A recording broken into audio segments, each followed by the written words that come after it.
Hello,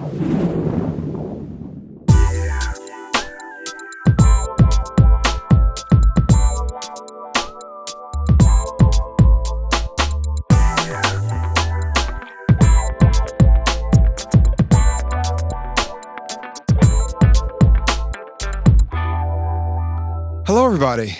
Welcome to Bronx River Sankofa, African American history along the Bronx River.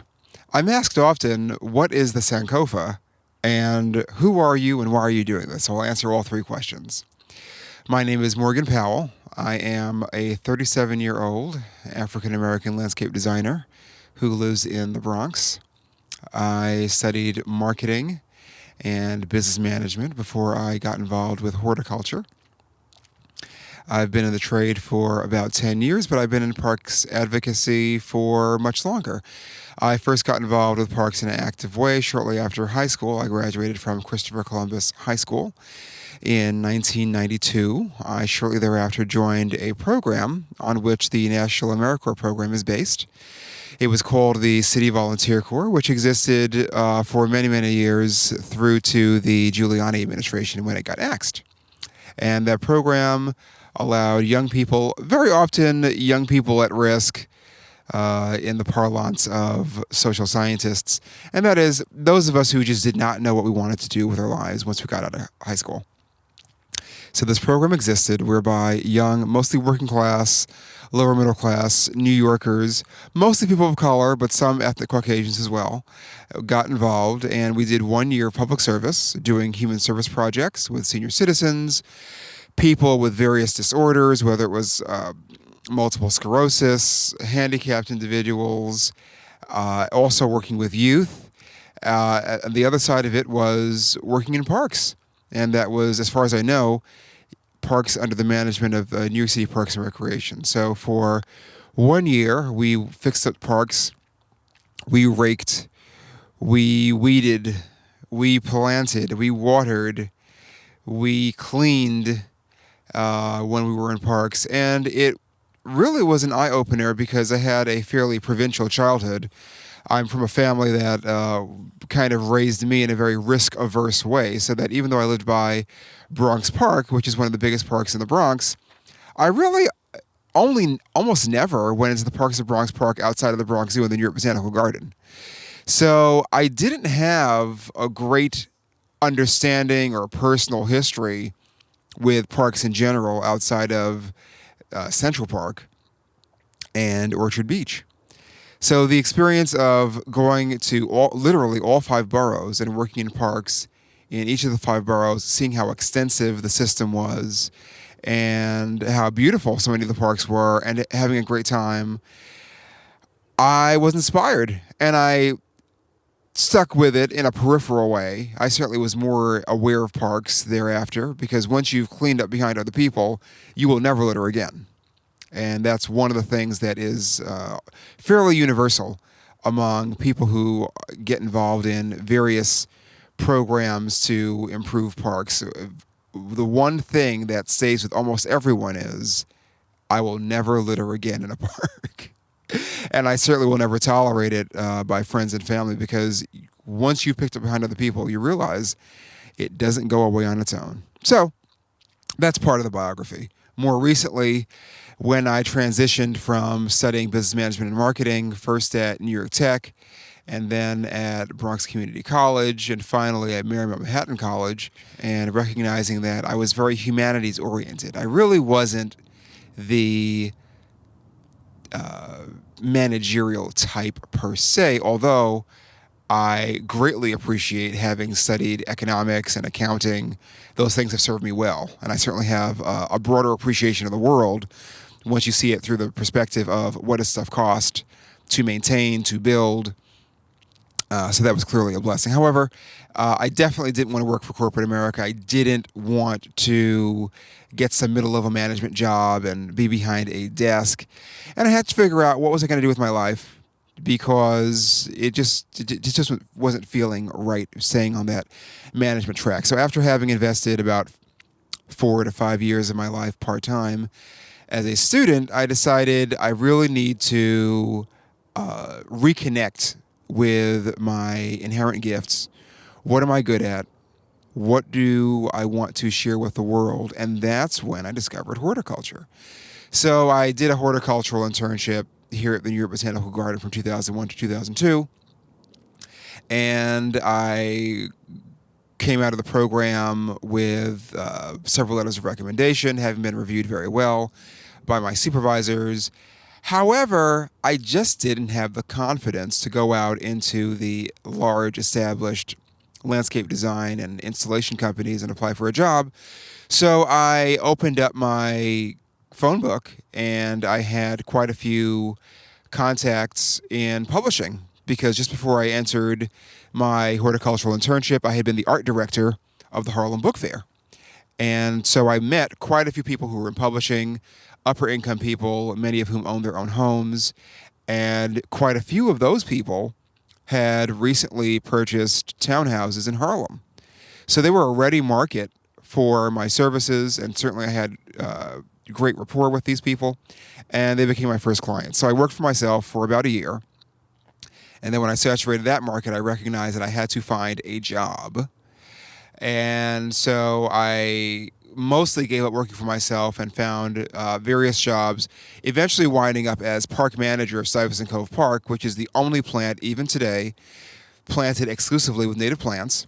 And it was a very early park to have a green building on it. In fact, it's the same architectural firm who designed that building who has designed the River House, which is projected to be the headquarters of the Bronx River Alliance when they finally get the money to install it at Starlight Park. So here I was. I was finally hitting my stride and discovering what I was good at and doing something that I loved, doing the kind of thing that I would do for free if I could afford to, and just also recognizing that I was in a unique position because here I was, an African-American male who was beginning to move in parks advocacy circles and recognizing that the demographics of parks advocacy are completely inverse of who actually lives in New York City. So New York City is a city very much of immigrants from all over the world, whether they're from Eastern Europe, South America, Africa, the Caribbean, Asia. Large percentages of people of color from the South, second and third generation immigrants from the Caribbean, from elsewhere, and still a significant population of ethnic Caucasians from Italy, Eastern Europe, Ireland, etc. But we weren't mostly the people doing parks advocacy. And I thought, wow, this is like really an eye-opener. Like, how does this work? And within that awareness, I also recognized that quite a few parks groups were operating largely in communities of color and working class communities. And the materials and the programming were really coming out of the consciousness much more of the people who were running the programs and not so informed by the way that the people who actually were receiving the programming actually live their lives or think or talk. And that really stuck with me. And I thought, something has to be created to make this more culturally relevant. So I didn't know what I wanted to do at that time. This is still the early 2000s. And I didn't have a job in parks advocacy. It's something that I was doing kind of peripherally on weekends. And I more and more came to feel like I needed to make a contribution. So around 2003, the Bronx County Historical Society and the Department of African and African American Studies at Fordham University began to develop, for the first time ever, a repository of information about the history of African Americans in the Bronx. And it was largely catalyzed by a Korean War veteran named Archibald from the Morrisania community, who's passionately involved with a park in that community which is named after some Korean War veterans like himself. So the Bronx African American History Project was getting going, and they were doing oral histories and finding people who had lived in communities where there were large concentrations of African Americans. They were centered very largely in the Mott Haven community, and very notably Morrisania is where they got the most press.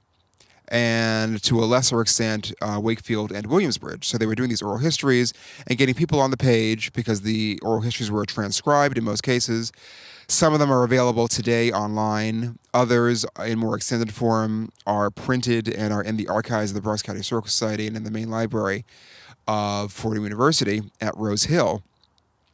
And I was really inspired by the project, which also includes a really exciting online component where those of us who are community researchers who work mostly as volunteers, when we like, contribute our research to this kind of online beehive. So we do our research and then we submit essays to this listserv, which goes to quite a lot of people inside and outside of New York City and internationally. And we keep each other updated on what we find, and it's very exciting. So I couldn't help noticing as the project moved along, 2005, 2006, people are talking about a very wide range of subjects from education and housing development and veterans affairs and various fraternal and mutual aid organizations like the Bronx NAACP and the Congress of Racial Equality back in the 60s, and the fact that quite a few buses left from the Central Bronx to attend the March on Washington 1963, but no one ever talked about ecology. And I thought, I've got a unique contribution to make to this thing. Because I'm not the only one. There have been other African Americans who have made significant contributions to ecology here in New York City, and this is a topic that warrants attention as we work through our massive environmental crisis that the average person still hasn't really wrapped their brain around. So I sent out an email through the listserv and I said, does anybody know anything about African Americans along the Bronx River? This is back in 2005. And I got no responses. Absolutely nothing. It was like a pebble dropped in the middle of a lake and there wasn't even a ripple. So I thought, like, this is weird. Yeah. I don't believe no one's got a story. I probably just didn't ask the question the right way. Because quite a few African Americans, historically and up to the present day, fish along the Bronx River. Now, I don't know if people eat what they catch, but as a recreational exercise, people have been going out there with rods, formal and totally informal, and just fishing for carp and other things and catching crabs. But I wasn't getting those stories on the listserv. So I said, you know what? I'm going to dig deep. I'm going to find these stories. And I didn't even really have a clear vision of what I would do with these stories. I just felt like I needed to put this thing together, that African Americans along the Bronx River needed to be on the page somehow, even if it was, isolated in my apartment until I assembled enough to file it with all the oral histories. So I started where I had most recently been. It turns out that the founding orchid curator at the New York Botanical Garden is an African American named Keith Lloyd, and we're going to talk about him soon. So with that, let's start the actual tour.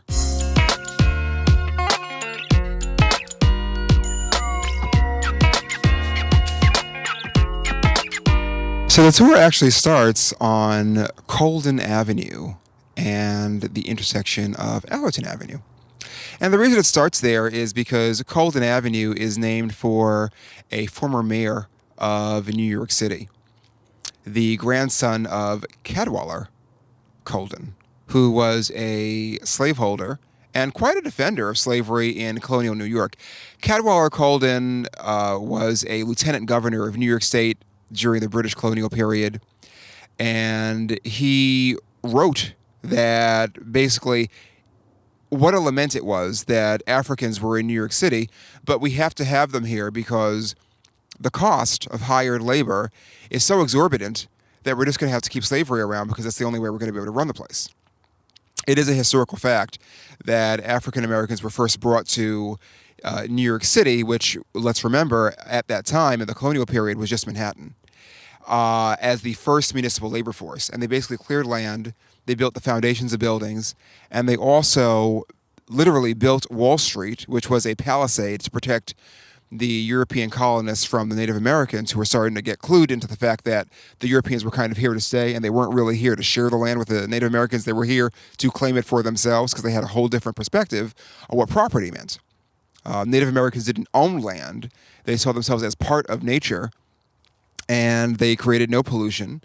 and they saw land as communal, whereas Europeans believed that individuals actually owned land as personal property, which was a completely different concept from Native American thinking.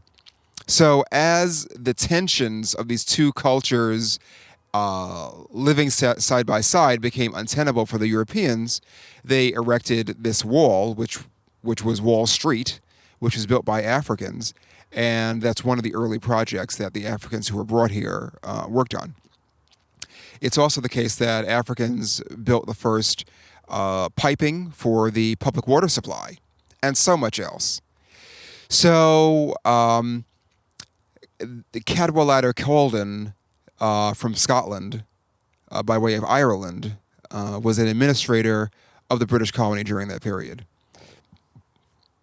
His grandson rather, in the 1800s, becomes mayor of New York City. But before he does that, he's actually the assistant attorney general for what becomes the Bronx, for Lower Westchester, as well as Suffolk, Queens, Richmond, and other counties. So basically, everything we think of as greater New York, not including Manhattan originally. Later on, he becomes district attorney for Manhattan as well, but that comes later on.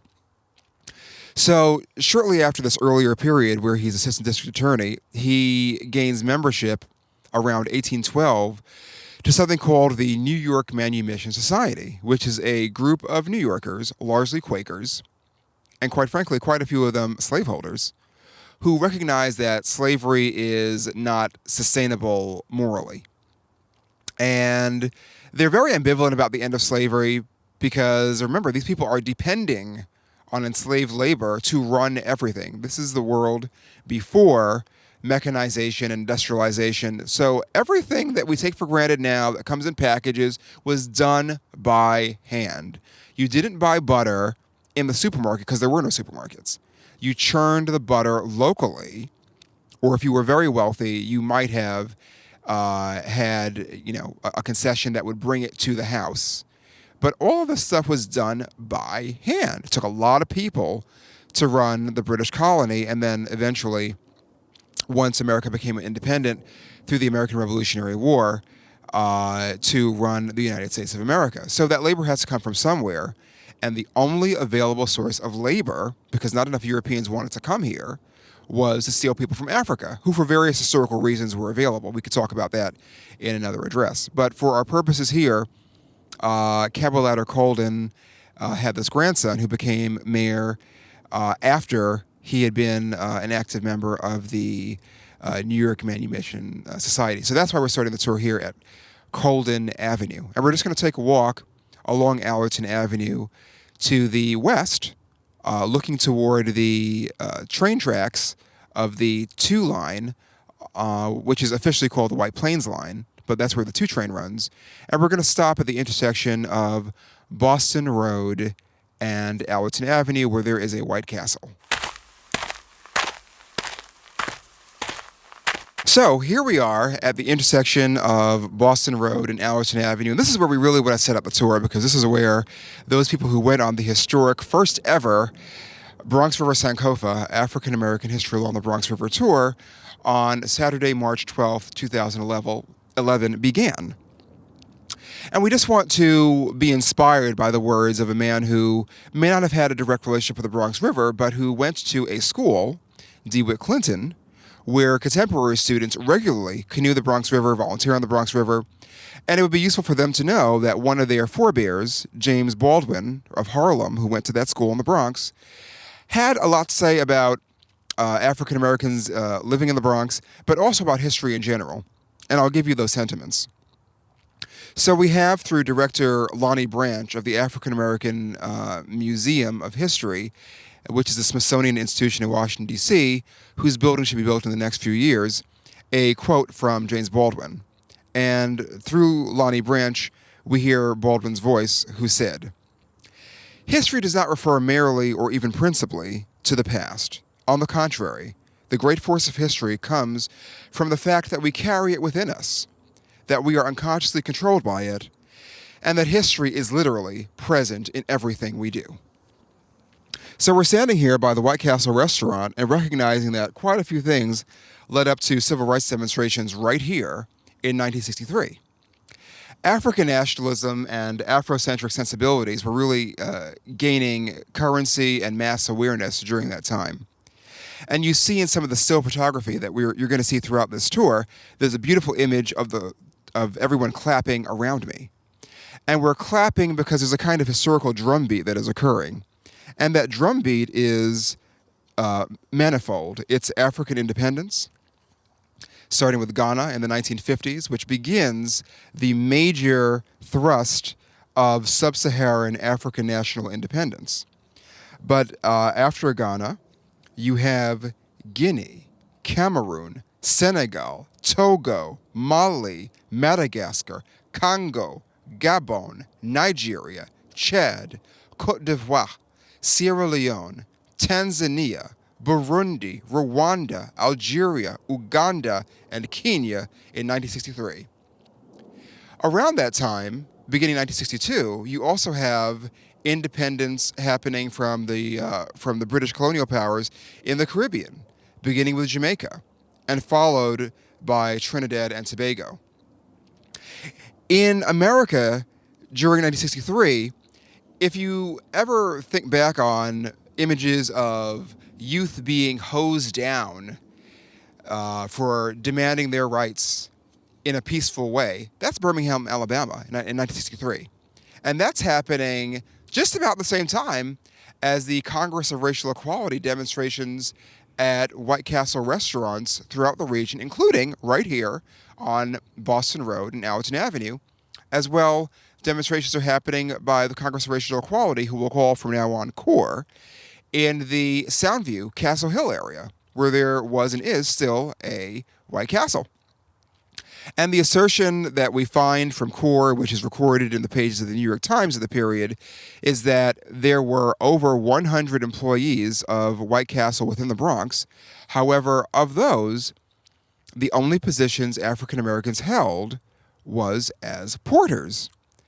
And this was a time to really set it up of amazing and extraordinary economic expansion. So if you're an African American living in New York City at that time, World War II is over, Europe is rebuilding, the world is depending on America for manufactured goods, and the economy is exploding as suburbs are built, which becomes yet another engine of economic development. So a city that always had racial problems, however, is seeing that communities are becoming even more and more segregated as public policy and economic expansion provides for Caucasians of all different education levels, including people who only have a high school diploma, to leave neighborhoods that are contiguous with yours or in yours and move elsewhere to buy private houses appointed with furniture, and these people can afford vacations, they have health insurance, but it's not happening for you. At the same time, you're seeing African nationalist movements around the world liberate countries, and that has to affect your own psychology. So African Americans in New York City and elsewhere were saying enough is enough. We're Americans too. We deserve to participate. Quite a few of us and our parents have just fought in the World War II for freedom around the world, and we need to experience some of that for ourselves right here. So here in biracial demonstrations, and that's important to note, a few Caucasians were part of the picketers at Allerton Avenue and Boston Road. And the pickets lasted for over a week, and it's recorded very beautifully in the New York Times and the Amsterdam News. The New York Times articles are available through ProQuest, which you can get for free through some of the New York Public Libraries.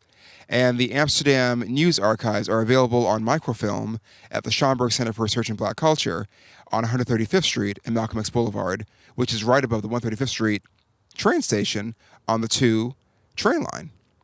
So all this information is available. And that's where the tour begins.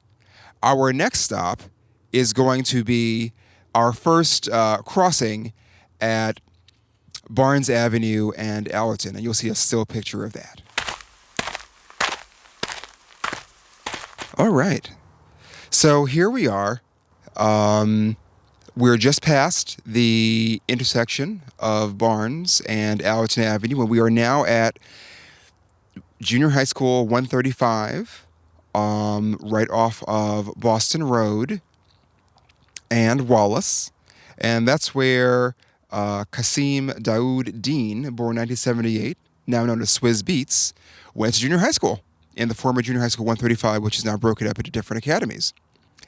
So Swizz Beatz is actually biracial. His mother is Chilean, and his father is an African American Muslim and postal worker.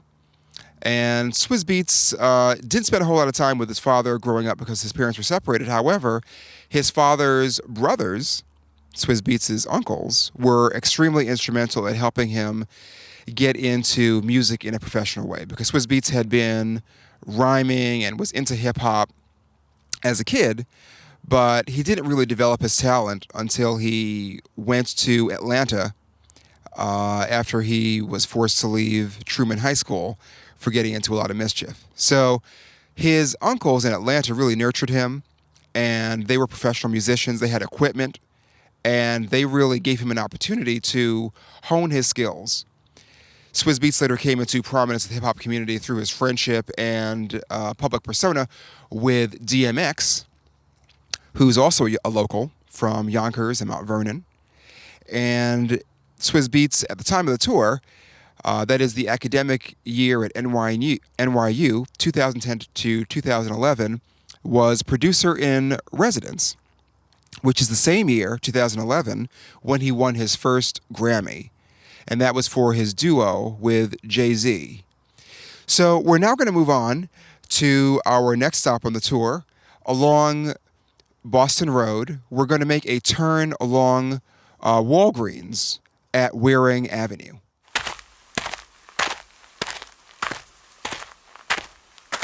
And here we are.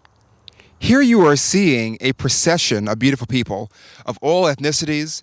There's a nice balance of men and women. And I've got to tell you, that's an accomplishment. Very often, walking tours, for whatever reason, are heavily attended by our beautiful sisters, and men don't come out. But men really came out for this tour.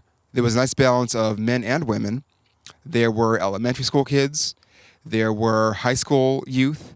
There were college students. There were middle-aged folks, there were senior citizens, there were young professionals. So it was a nice, diverse crowd.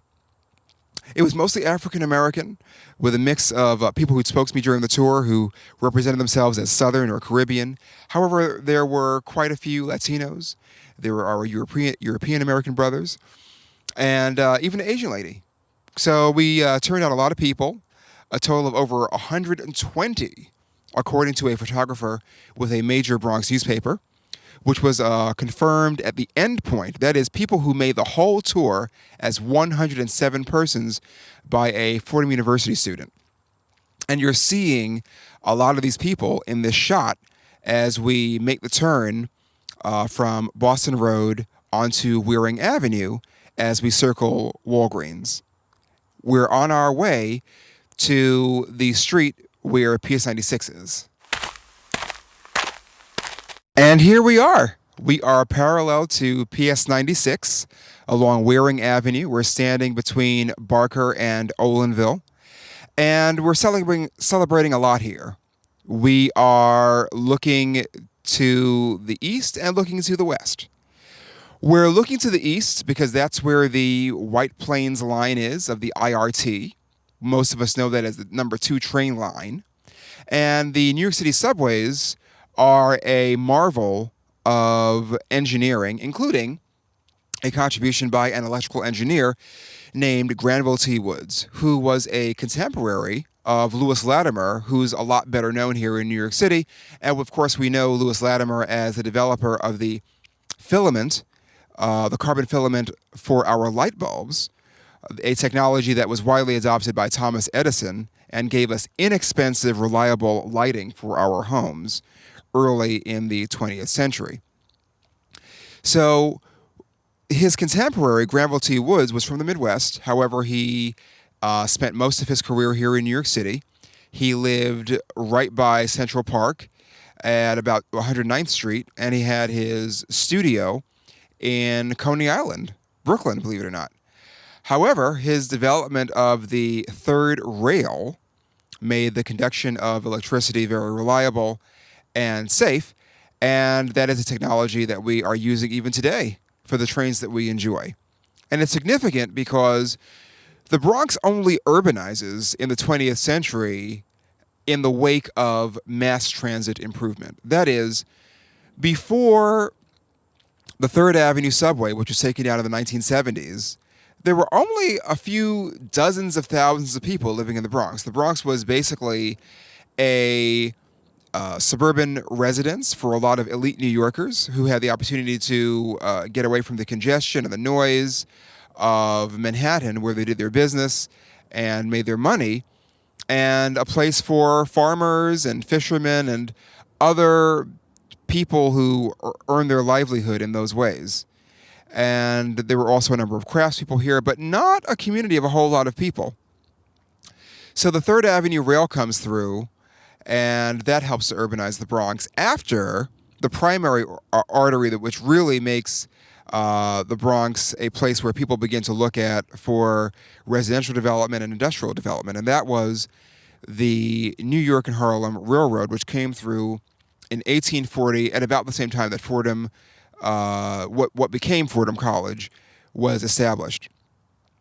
So we want to tip our hats to Granville T. Woods for making his contribution to the transit systems, which allowed for tens of thousands, and actually at the time of this tour, over 1 million people living here. Because without mass transit, you don't get the urbanization of the Bronx. We're also here to celebrate the contribution of a local mover and shaker. That's Mr. Joe Thompson, who is worth knowing for many reasons. He is a retired police detective and real estate salesman, and insurance salesman. And he has, for many, many years in his retirement, become a part of the social fabric of this whole Community Board 11 community. He is the president of the local police precinct community council. He is one of the primary fundraisers and organizers for the Pelham Little League, which he sees as a way to show young people structure and get them excited about working together in teams and thinking about the value of the collective. He's also been in charge of various committees within Community Board 11, including economic development. And he very often hosts these meetings, both for Bronx Community Board 11 and for the local police precinct community council, in the Wallerstein Day Center, operated by Beth Abraham Hospital, and that's right below the train tracks on White Plains Road at Waring Avenue. So we're here to acknowledge both Granville T. Woods from the past and a contemporary individual, Mr. Joseph Thompson. Our next stop is going to be the Workers' Cooperative Colony at Allerton Avenue and Bronx Park East, where we'll celebrate Janice Walcott. And here we are. There's a beautiful still here, taken by Trent Love. You're seeing us right on the corner of Allerton Avenue and Barker. And you're seeing a big tree behind me. Not so much of the building, but you're seeing all the beautiful people assembled. So that tree is on the property of Beth Abraham Hospital. And we are just about to cross the street and walk past Workers' Cooperative Colony and enter Bronx Park for the first time. We'll meet you there. And here we are, entering Bronx Park, and we've just been graced. The reason we're looking up is a hawk is flying over us, which Ludra Ballin of the Urban Divers, which is an organization that operates an Enviromedia Mobile, which goes all throughout the region and does water testing and falconry and ecology awareness and education, largely staffed by students of various environmental science programs in the region. He, Ludra Ballin, is the one who calls our attention to the hawk. And he tells us that it's widely held that hawks flying overhead are a good luck sign. So we are happy to see this hawk flying above us. As we enter Bronx Park, we want to acknowledge that there actually has been an African-American commissioner of the Parks Department. That's right, Gordon Davis. Gordon Davis is a lawyer who is still practicing at a Midtown firm, and he was our parks commissioner under the mayoralty of Edward Koch.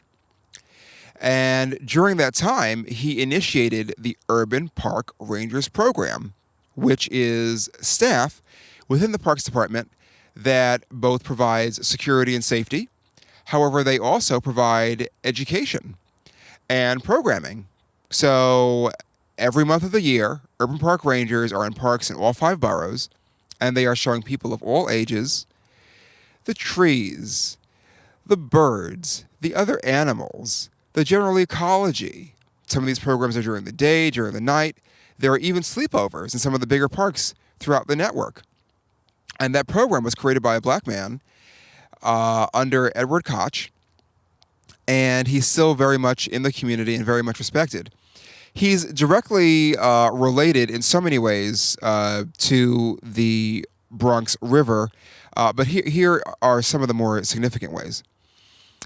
The Urban Park Rangers program was the diving off point for many stellar careers in the Parks Department for people who are contemporary. So our current commissioner, Adrian Benepe, really moved up the ladder in the Parks Department through the Urban Park Rangers because he was part of the first class. Also, the borough commissioner for Queens, Dorothy Lewandowski, was also part of the first class of the Urban Park Rangers.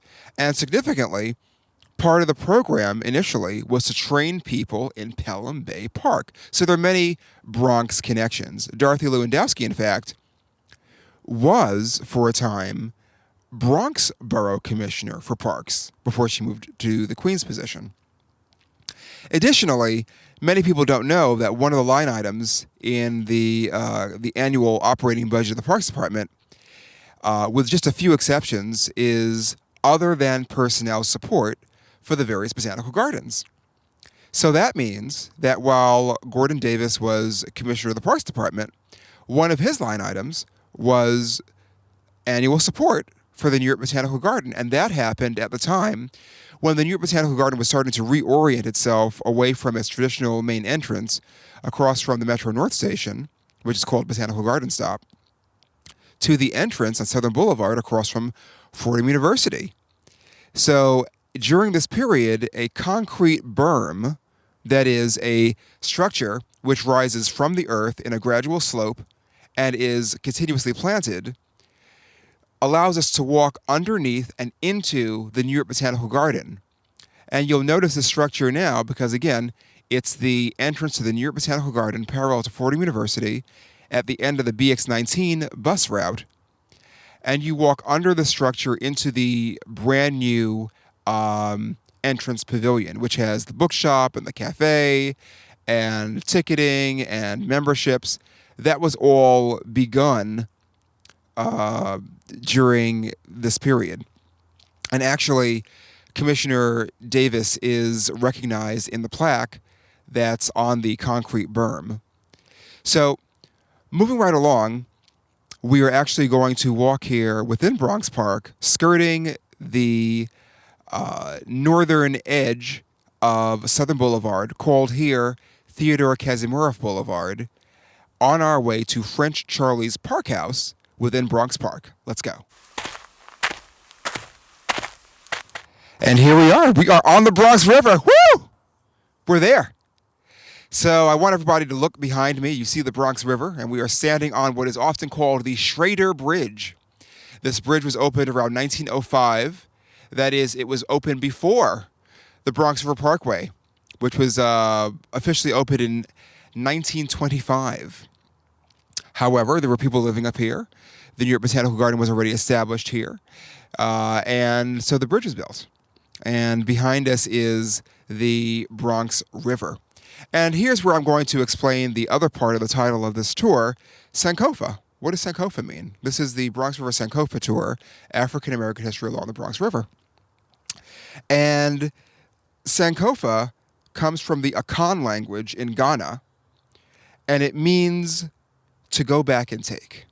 It's very often adopted by Afrocentric groups to suggest that we are recognizing our heritage in order to strengthen ourselves, to fortify ourselves, to appreciate and be grateful for the lives that we live today, as we look forward to tomorrow.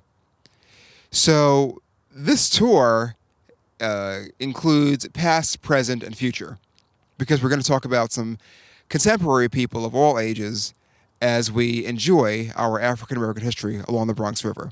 And with that, we are going to continue along Theodore Kasimorov Boulevard, also known as Southern Boulevard, within Bronx Park, and we are going to stop and have a discussion about slavery in what became the Bronx, right outside of Allerton Ball Fields and French Charlie's playground.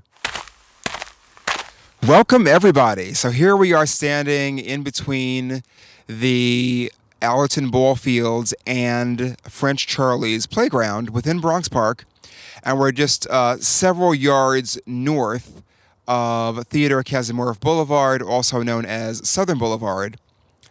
And we want to have a little conversation, as we are parallel to the New York Botanical Garden, about African Americans who have made significant contributions there. We want to start at the top because this tour is happening during the Orchid Show, which is an annual event and one of the biggest draws to the New York Botanical Garden, with Keith Lloyd. Keith Lloyd is an amazing human being who is a lover of poetry, a lover of history, and the founding curator of the New York Botanical Garden's Orchid Collection. He's a Jamaican American who worked at the New York Botanical Garden for over 19 years and is actually a product of their School of Horticulture, which he attended at great financial cost because he had come from medicine, and the School of Horticulture is a full-time program. So it was an incredible financial hardship for him to attend the program, but he wanted to transition in careers. And after approximately 17 years of working at Lenox Hill Hospital in Manhattan, and before that being part of the Air Force with the American military, he decided that this is what he wanted to do with his life. So he came to the New York Botanical Garden at a time when there were very few professional staff of African descent here, and he made a major contribution. The orchid collection isn't just something pretty to look at, it's also a major source of revenue, because for many years, in addition to the Orchid Show, which again is a ticketed event, which brings in a lot of money at the door, there was also something called the Orchid Dinner, which was attended by patrons. So people would spend several $1,000s to attend this event, to pay for their seat, to be at this Orchid Dinner held at a private club on Fifth Avenue in Midtown Manhattan, very close to Tiffany's. And in addition to contributing money to the New York Botanical Garden that way, people would also buy various orchids of different types at the event. And there are also branded products which have been produced around the orchid theme, including calendars and other things. So Keith Lloyd and the orchid collection which he cultivated here have been a major economic engine for the New York Botanical Garden.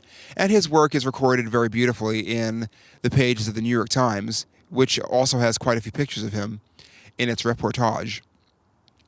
We also want to talk about two people with the last name Norman. We want to talk about Gene Norman, and we want to talk about Jesse Norman. Gene Norman is a man who was very close friends with General Colin Powell.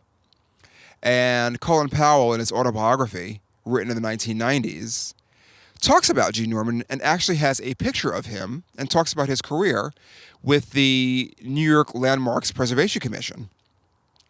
So Gene Norman is a Caribbean American who came to the United States as a youth and lived with Colin Powell in a multi-ethnic community that we now know as Longwood, long before the fires of the 70s decimated it. And they lived together in this multi-ethnic, cohesive, working-class, proud, functioning community there in the 1940s and 50s, and have stayed friends ever since.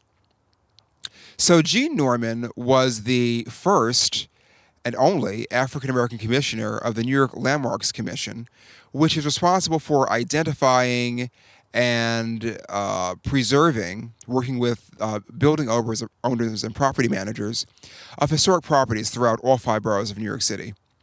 And in his retirement, he's become a major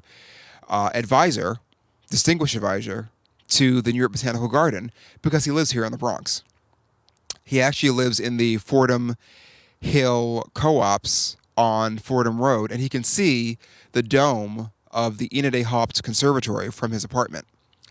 So he's been advising the New York Botanical Garden for over 2 decades on how to navigate the regulatory system as they preserve the historic buildings here within the 250 acres of New York Botanical Garden. We also want to acknowledge Jesse Norman, the opera singer from Georgia, who is beloved by the French and who had an incredible career at Lincoln Center. Jesse Norman, in addition to serving on the board of the New York Botanical Garden and is now still a distinguished counselor to the New York Botanical Garden, gave a concert in 1998 to benefit the New York Botanical Garden, bringing in quite a bit of money. So we want to acknowledge Jesse Norman as we make our way into the Norwood community, because we are standing here at the top of the steps. Actually, we're going to go to the top of the steps at East 204th Street. So let's actually make that walk. Follow me. So this is a brief stop. Here I am on the newel post at the base of some pretty venerable stone steps that were built by the New York Botanical Garden to allow movement between the garden and the community of Norwood. So these stone steps lead to the dead end of East 204th Street in the Norwood community. Once you walk over the bridge for what was originally the New York and Harlem Railroad, later called the New York Central, and now known today as Metro North, on the Harlem line.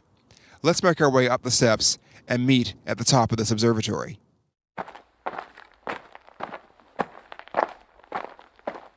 And here we are at the top of the steps. And we are just coming from the place where the New York Botanical Garden was quite visible. And through the trees, we saw quite a few things. We saw, as we looked to our east, a fairly imposing building among a number of red brick buildings. However, the biggest one is 80 Towers.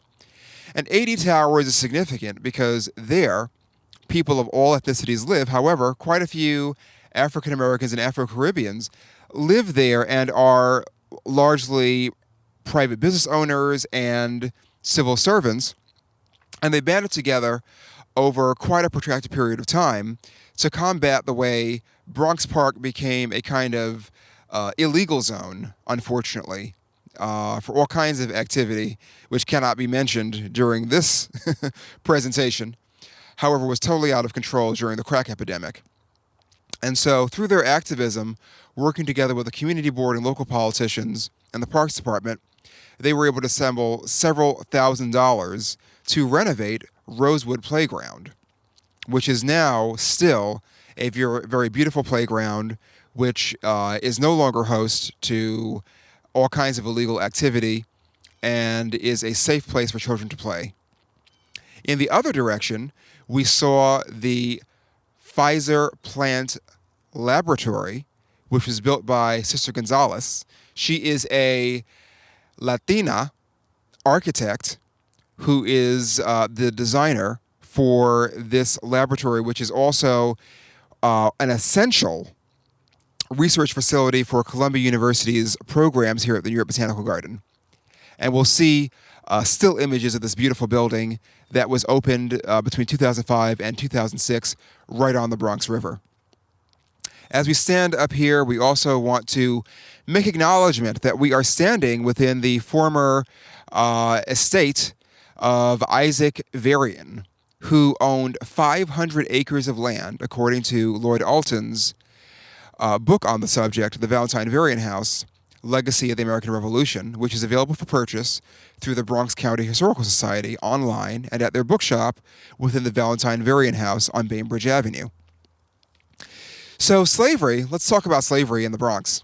Understanding that the Bronx as a name for a place only comes about in the late 1800s. However, at this point, it's still Lower Westchester.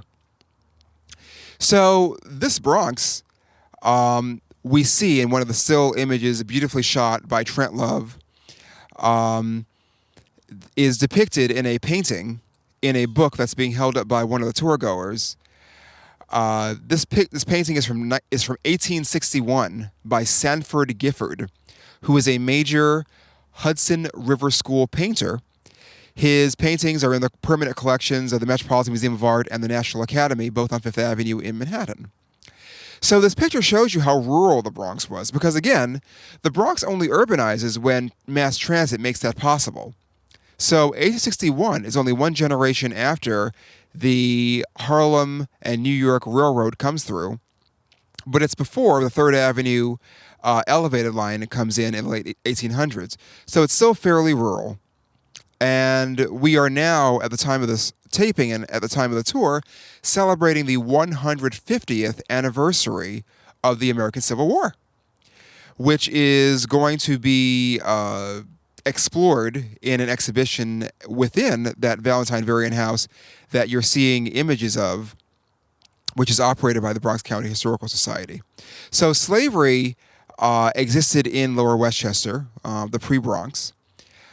From the mid-1600s, the first African Americans were brought to the Bronx as slaves from Barbados by the Morris family, who were using slave labor on their sugar plantations there, and were soon to acquire land in Lower Westchester, which became quite extensive.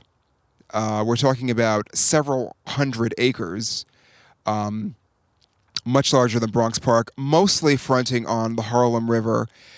However, as the property expanded and as they had children and intermarried, they and their progeny had land right up onto the Bronx River.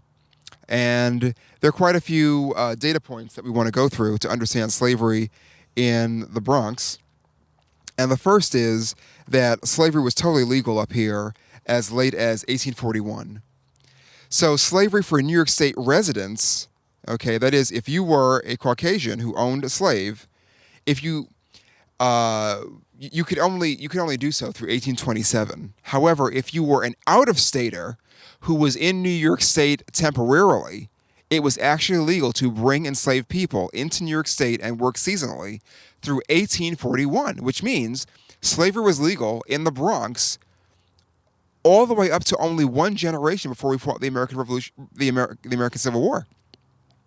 Can you dig that? I think that's really deep.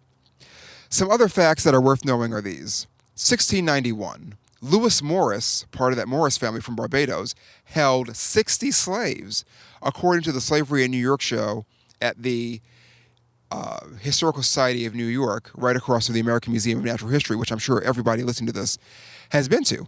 So that's right. If you're interested in learning more about slavery in the Bronx, there are sources. The catalog from that show that was held around 2005 is still widely published and is easily available at the Schomburg Center for Research in Black Culture's bookshop, and also at the Historical Society itself on Central Park, but also online quite easily. Some other facts to know.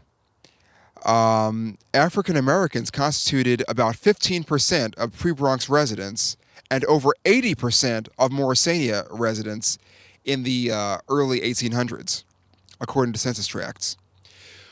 What led to the demise of the Bronx African American community, and the reason why people don't think of us being here continuously, is that Irish displaced us as they came in through the potato famine in the early 1800s. They were willing to work for less money than we were willing to work for, and therefore a lot of landowners started dismissing free African American laborers, because slavery ended in 1827, for Irish American laborers. And with that, we're going to make our way up 204th Street, which becomes Bainbridge Avenue, which leads us into Norwood, and we're going to stop at Mine Builders. So here we are. We have just walked up Bainbridge Avenue from 204th Street. We've left Bronx Park behind. We've gotten a good cardiovascular exercise walking up the sloped street. And we are now standing outside of St. Brendan's School, which is the temporary home of Mine Builders, started by a sister named Madaha Kinsey Lamb in 1978. Mine Builders is modeled largely after the African free schools of the 1800s, and those schools in turn came about through the efforts of that New York Manumission Society that I mentioned earlier, of which cabriolet David Colden was a member. Remember, that was the 1800s mayor of New York. So the African free schools, which were based in Lower Manhattan, there were eventually 7 of them, was a school for both enslaved and free African Americans. And it was mostly attended by males. However, there were female students. And one of the things that African American males could do to earn a living was maritime trades. There were quite a few African Americans working all throughout the Hudson River, Westchester Creek, points along the Bronx River, etc., as free people. And throughout the region, I mean, when you think about New London, Connecticut, and other places, Rhode Island, all throughout the region, there were quite a few African Americans working as free people in this period after 1827. And one of the things that African American males could do was to be one of them, and did all kinds of things. And that's largely preserved for posterity through scrimshaw and other artifacts, which are in the permanent collections at Mystic Seaport in Connecticut. So they were learning here at the African free schools navigation, reading, writing composition, and astronomy. Because these are the days before GPS and sonar, and people needed various ways of knowing where they were when they were on the water. So yes, you actually wanted to know, where am I, based on your orientation with the stars. For women, there was also needlework. That was a focus for women, needlework, because roles for women were different back then. And quite a few women worked as domestic servants, and within their homes, they needed to be able to sew. So they were taught those skills at the African Free School. So Madaha Kinsey Lamb creates this wonderful Mind Builders Creative Arts Center, which is actually based on the other side of the Bronx River, however, is here temporarily while their building is rebuilt. And this program follows partly on the model of the African free schools of the 1800s, and has many incredible programs in performing arts, including the award-winning Youth Troupe, which was originally conceived as a program for at-risk youth, or certainly it was celebrated as a program which attracted quite a few quote-unquote at-risk youth, and got them re-engaged in their educations and in community life through performing arts. And quite a few of the alumni of that program have gone on to have careers on screen and on the stage. So it's quite an accomplishment. And Mind Builders has quite a few focus programs. They do dance, music, drama, and folk culture, which is not very different from the African free schools, which focused on sewing, astronomy, arithmetic, reading, composition, and navigation. And with that, we are actually going to make our way up to actually physically see the Valentine Varian house on which Molly worked. And here we are. This is the house where Molly worked. And the former education coordinator for the Bronx County Historical Society, an African-American gentleman named Mr. Green, he thought that African-Americans actually may have helped build this house, which is not far-fetched. We have no documentation on that, but it was very common for African-American males during slavery to work as carpenters and to be the essential labor to establish foundations. But again, that's not confirmed. What is definitely confirmed is the founder of the estate, which was Isaac Valentine, before the American Revolutionary War. He is certain to have held between 6 and 8 enslaved persons who worked on the property and did various things. One of the big cash crops that farmers here in the pre-Bronx earned their living from was wheat.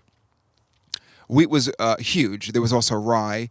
People also had orchards for fruit. They were growing peaches. They were growing apples. And, of course, the property fronted on the Bronx River, so there were fish. So that was kind of the activity and the landscape in which we want to think about Molly, who we know about because she ran away once the property was transferred to Isaac Varian, who was a prominent butcher from Manhattan, who bought 500 acres from Isaac Valentine after the American Revolutionary War, which impoverished Valentine. So Varian comes in with his family, his wife, his kids, and he's a butcher. So he's got substantial livestock and a barn, which is newer than the house, but the barn is long gone. There were actually stone fences which helped separate different parcels of the property, and it was pretty well cultivated at a time when the Boston Road still ran across that property. The Boston Road would later be reoriented to what we know today when the Morris family rebuilds it, extending from 3rd Avenue, going through their property into Westchester and onto Boston. But at this time, this is the 1790s. The Boston Road still mostly connects from northern Manhattan, think Inwood, Washington Heights, close to Bronx Community College once it gets into the Bronx, and then makes its way past the Valentine Varian house. So he's taking advantage of a major transit route, and he's a butcher at a time before refrigeration. So the population of Manhattan gets their meat very freshly.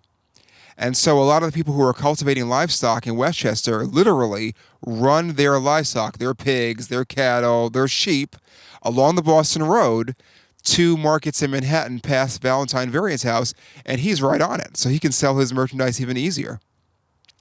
It's less of a trek for him.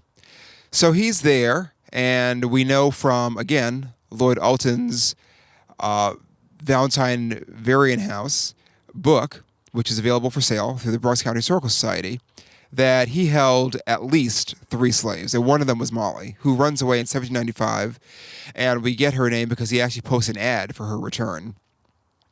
And that's why we're here. And we're going to now go to a site of a former fort during the American Revolutionary War from a period right before Molly ran away. We're talking about the American Revolutionary War. And that's where we're going to see Fort Negro. Let's go. So here we are, and we're standing very close to the number 4 train line. That would be the Mosholu stop. We're also very close to Tracy Towers, DeWitt Clinton High School, where James Baldwin attended high school, even though he lived in Harlem. And we're at the confluence of the Grand Concourse and Mosholu Parkway. There's a very small street which is a kind of hill, at the top of which is a really beautiful Art Deco apartment building. And this is St. George Crescent, which is situated along what was Fort Negro. So Fort Negro was an earthen fort. It wasn't stone, like a lot of the forts that you're more likely to have heard about, like Fort Independence, Fort Washington, even Fort Number 8, which is the site where Bronx Community College is now.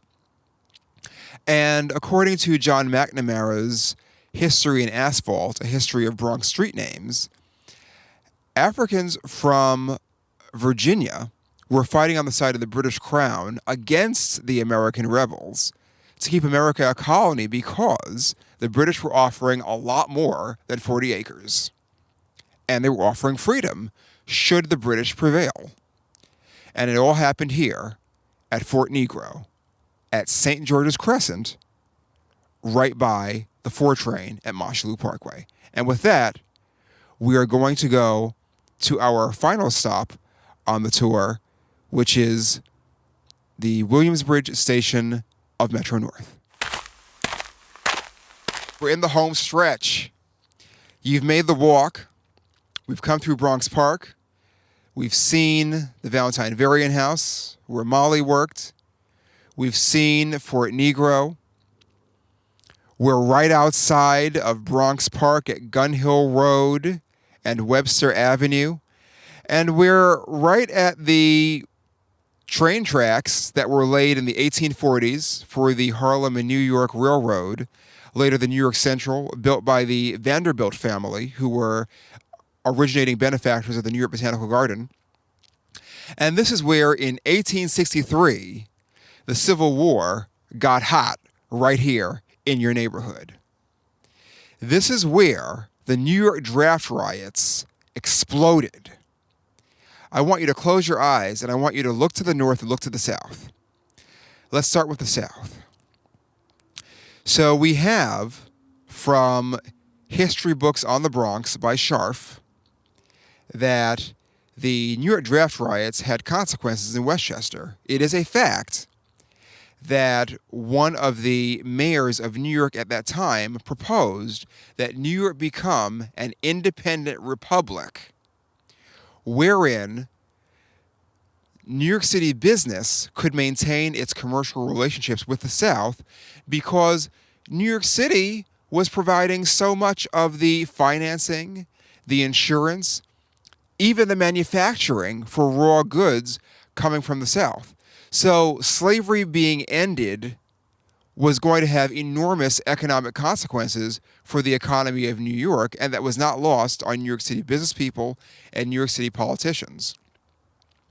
So that just helps you set up the climate for what was going on during the American Civil War. It is a fact that up here in the pre-Bronx, then Lower Westchester, quite a few of the newspapers reflected the conscience of the people. That is, a clear majority of people living in these parts were Democrats.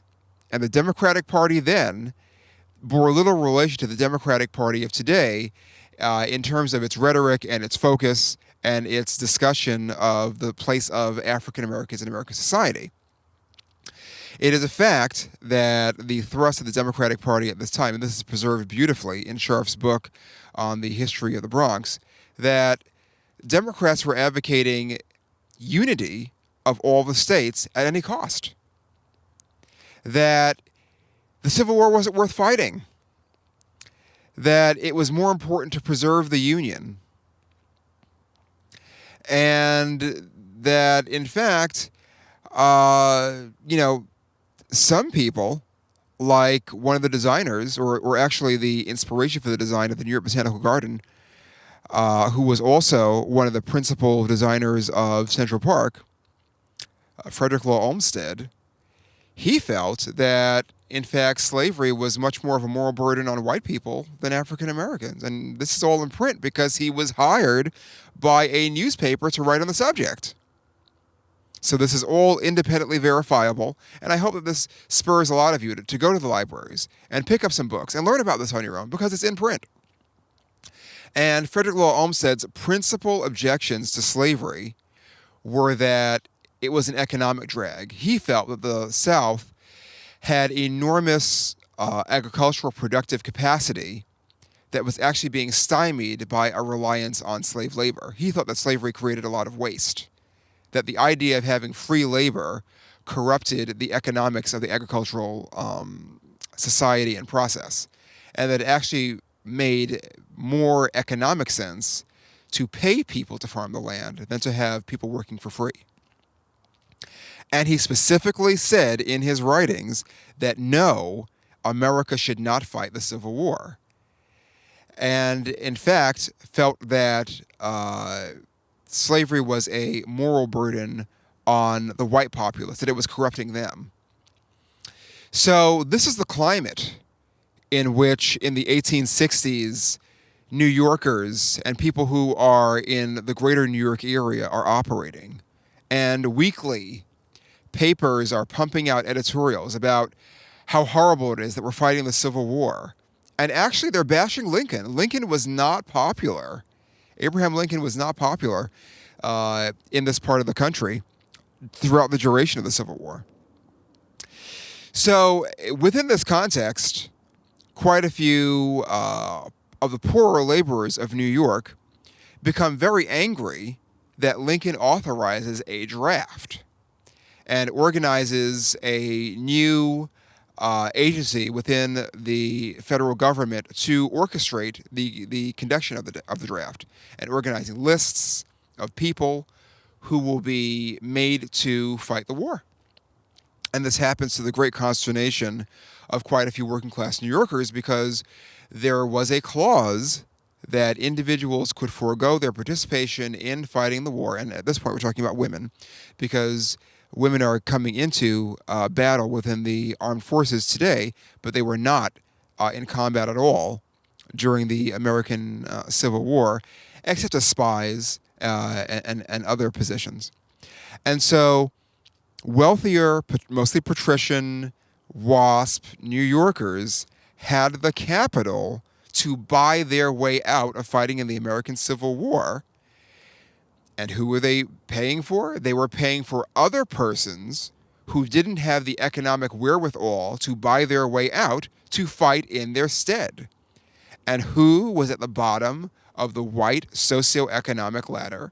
Irish Americans who were coming over because life was simply not viable for so many of them with the potato famine. So you have a large influx of Irish and Irish Americans in New York who are at the lowest rung of the white socioeconomic structure, and economic forces push them to become the surrogate warriors for the WASPs who can afford to get out of the Civil War. So as you can imagine, they are infuriated. News of the draft comes about sometime between Friday of the prior week, and the draft begins to be administered, and it comes into the press in New York that Saturday. The work week at that time was 6 days. Most people did not think of working 5 days, although based on the way the American economy is going now, a lot of people work 7 days a week again, but for different reasons. But most people worked 6 days, and the only day they had off was Sunday. So papers that came out on Saturday printed that there was going to be a draft, and in some cases, papers actually printed the names of people who were going to be drafted. What happens? A lot of Irish get these papers, and they have all day Sunday to read the names and to organize themselves, very often in bars and pubs and saloons, and to express their great displeasure that they are going to be forced to fight a war that they don't particularly care about and certainly don't agree with and definitely don't want to be the ones fighting. And heretofore, were able to avoid fighting in. So by Monday, there is great angst, which begins to materialize into riots. Now, only on Tuesday do the riots really reach what becomes the Bronx. And so I told you about that New York and Harlem Railroad. Well, that becomes an artery for people to get from Manhattan into these parts, and they do. So rioters walk along the rails, and they cause havoc at major stations along the route, at Melrose, at West Farms, and here at Williamsbridge, where they destroy draft lists. They tear up railroad tracks, and they damage telegraph wires. Now, damaging train tracks and telegraph wires has two economic and symbolic values associated with it. It was very common during the Civil War in the South for people fighting on the side of the Confederacy to tear up railroad tracks and to tear down telegraph wires for two reasons. A, they were instruments of war. They were communications devices and transportation devices for the North. But also it was a symbol of the North because even though the slave South was one of the 7 wealthiest societies in the whole Western world at the time of the Civil War, they were also technologically backward. They had a very similar relationship to the North that all the colonies had had to Great Britain and to France and to Spain during the colonial period. That is, the South, for the most part, was very rural and provided raw materials that were only processed for market in the North, in New England, including New York. And this is a great opportunity to talk about the snuff mill, within the New York Botanical Garden and to talk about the old stone mill in Tuckahoe, New York, because the Bronx River has artifacts that are directly related to slavery in America. Every time you visit the New York Botanical Garden or see it online and see the Snuff Mill, which is now online available as the Stone Mill, it's been rebranded. It's a New York City landmark. Ask yourself where the tobacco that was ground in that factory came from. Now, the building that you see today was part of a campus. There were workers living on sites. The Lorillard family, which owned the property, had a mansion there. There were other buildings, and there actually were other mills operating on the Bronx River.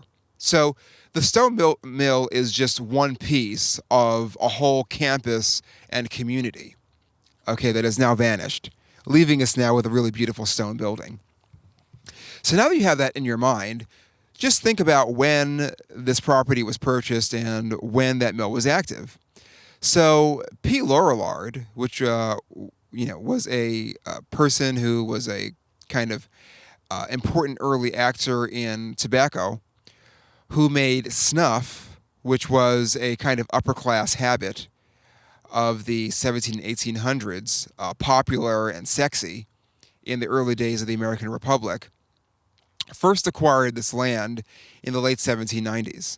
But I want to be clear with everybody. I'm not saying that I think he had slave labor here. It's totally possible because of the large size of the French Huguenot community that he could have operated the facility, which may have only employed between 20 and 60 people, just from that population. However, it's extremely unlikely that the actual growing of the tobacco in Virginia and the Carolinas did not include slave labor. That's extremely unusual. In fact, the official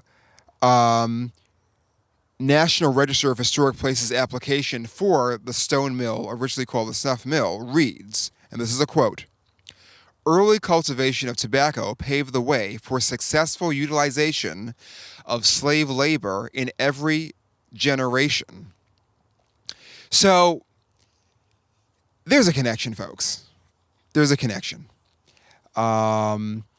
The snuff mill that we see today was built in 1840. However, it was the third mill on that site. So they were milling snuff from the 1700s all the way through the Civil War until about the 1870s. There had to have been slave labor somewhere having to do with the transportation or cultivation of the crops in the South during that pre-Civil War period. Also, up the river in the north, also along the New York and Harlem Railroad, which we now think of as Metro North, we're in Tuckahoe, the old stone mill, which is online. Type in the old, spelled OLDE, stonemill.com. It's now a restaurant, which is a very short walk from the Tuckahoe station on Metro North. That was built in 1805 as a cotton mill. And cotton doesn't grow great in New York State. So where do you think it came from and who do you think picked it? So cotton was processed from the South right there on the Bronx River in Tuckahoe from 1805 to the 1850s. So what often happens during war is, in the lead up, as tensions get hot, commerce is interrupted. So it's possible that in the lead up to the Civil War, shipments of cotton became unavailable and therefore they had to transition. But again, that's conjecture. What's certain is it was built as a cotton mill and operated as one into the 1850s. It then went into rubber production, then pharmaceuticals, and is now a beautifully restored restaurant. And again, it's very, very, very close to the Tuckahoe station at Metro North, so you can visit this place quite easily. And it's quite beautiful. And there it sits, just yards from the Bronx River, which used to power it. So with that, as we stand here very close to Bronx Park, we want to acknowledge who's cleaning up Bronx Park today, who's planting the trees, who's raking the leaves. And the answer is manifold. There are volunteers, There are staff of the Parks Department. There are staff for the Bronx River Alliance. However, in the volunteers column, we want to acknowledge the importance of the federal government and another African American who's contemporary, Michelle and Barack Hussein Obama. That's right, the Obamas. How is the federal government related to the Bronx River, you may ask? And the answer is very powerfully. Right here in the Bronx River watershed, there are two institutions which have received paid staff through something called the New York Civics Corps, which is run out of the mayor's office. And the New York Civics Corps is a mayoral initiative which is financed by two federal programs. It was started by the 2009 federal stimulus package, which founded the program in terms of the financing, and it was buttressed and reinforced by one of the last acts of Senator Edward Kennedy working in concert with Michelle Obama and her husband Barack Obama and the Democratic majorities in the Congress to fund the expansion of AmeriCorps, including VISTA, through the Edward M. Kennedy Serve America Act. Why is service so important to Michelle Obama? Aside from her father working within the Democratic Party within Chicago politics, when she was a student at Harvard Law School, she worked in the Harvard Law Clinic, which provided free legal services to people who couldn't afford a lawyer. Thereafter, she worked in corporate America, but left lucrative law practice to work for the mayor's office in their city planning department, and left even that to run an AmeriCorps program, which was very successful and very celebrated and operates today. So Michelle Obama has personal history with the AmeriCorps program, and it's much beloved. And she's continuing to work behind the scenes and in front of the scenes to encourage public service, including, very notably, service to help military veterans. She's very involved in at least 3 programs to provide all kinds of assistance to military families. And that's got to be recognized here because the New York Civic Corps, which again is financed the New York Civic Corps, which finances 2 positions of the Bronx River, is active both at Mosholu Preservation Corporation in Norwood, which gets volunteers onto the Bronx River and continuous lands to do all kinds of volunteer work, but it also pays for a seasonal staffer at the Bronx River Alliance to get people of all ages onto the Bronx River and the lands on both banks to clean up, to plant, and to do wonderful programming. So let's hear it from Michelle Obama. And with that, we end our segment. Thank you so much for joining us for Bronx River Sankofa, African American History along the Bronx River.